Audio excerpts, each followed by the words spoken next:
স্বামী পঙ্গু হওয়ায় ৩ বছরের কন্যাকে ফেলে প্রেমিকের সাথে পালালেন স্ত্রী। শুধু তাই নয়, স্বামীর প্রায় ১,৮৫,০০০ টাকা নিয়ে উধাও হন তিনি। আগ পর্যন্ত স্বামীর পাশে থাকবেন কথা দিয়েও হঠাৎ পরকীয়া প্রেমিকের সাথে লাপাত্তা হন স্ত্রী।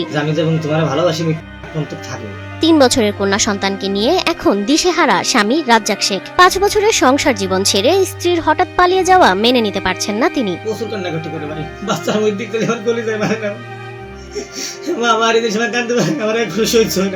গোপালগঞ্জ টুঙ্গিপাড়ার পঙ্গু ভ্যান চালক রাজ্জাক শেখ অভিযোগ করেন, গত ২৪ এপ্রিল সকালে কাজে বের হওয়ার পর বিকেলে বাড়ি ফিরে দেখেন তার স্ত্রী রিম্পা নিখোঁজ। অনেক খোঁজাখুঁজির পরও তাকে পাওয়া যায়নি। ১,৮৫,০০০ টাকা এই টাকাটা নিয়ে চলে গেছে। আমি লোন উঠেছিলাম। পরবর্তীতে কয়েকদিন পর ফোনে রিম্পা জানায় সে তার প্রেমিককে বিয়ে করেছে এবং সে কখনো ফিরবে না। আমি অ্যাক্সিডেন্ট করেছি ভাই, আমি সাইড দিয়ে হাঁটিয়ে যাচ্ছি, আমার এই মাত্র পরিবহনে সে মারিছে। তারপরে আমার এ বলছে যে আমরা বিয়ে করছি, ১ সপ্তাহের ভিতরে আপনার ডিভোর্স পাঠিয়ে দেবেন। রাজ্জাক শেখ জানান, বড় কোনো ঝগড়া ছিল না তাদের সংসারে, তবুও স্ত্রী এভাবে চলে যাওয়ায় তিনি ভেঙে পড়েছেন। সবচেয়ে বেশি কষ্টে আছে তাদের ৩ বছরের শিশু কন্যা, যে এখনো মাকে খুঁজছে। আমি চাই ভাই সে আমার কাছে আসুক, ফিরে আসুক।